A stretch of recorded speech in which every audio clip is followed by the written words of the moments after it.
population is growing very fast among the poorest. This is the average family in the worst of places like Congo and Afghanistan. Today, where child mortality is highest, that's where population is growing faster than anywhere else. How many people live like this? There are 7 billion people in the world. One block, 1 billion. The poorest 2 billion, they live like this. The other 5 billion, they have this average family. 2 parents having 2 children, and there are few child deaths. This is the majority of the world population, not only Europe and the US, it's throughout religions and cultures.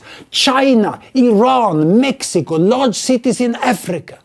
Today, in most population, children just replace parents, and the size of generations are no longer increasing. This means the population will stop growing. How did so many people end up with small families? Well, their children stopped dying.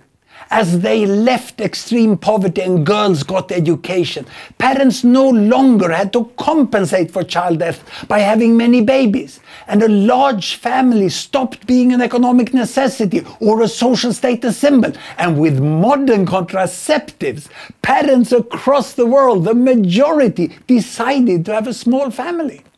So, by saving the lives of poor children and helping the last 2 billion out of poverty, these parents will also decide to have fewer children. And fewer. Eventually, reaching the 2-child family. That showed the UN family size forecast up to the end of the century. Then the world population is expected to stop growing. Before it stops, another 4 billion people will be added to the world population. 4 billion more, that's a lot of people. But the longer poor children keeps dying and this change is delayed, the more billions will be added. So, ending population growth starts by saving the poorest children.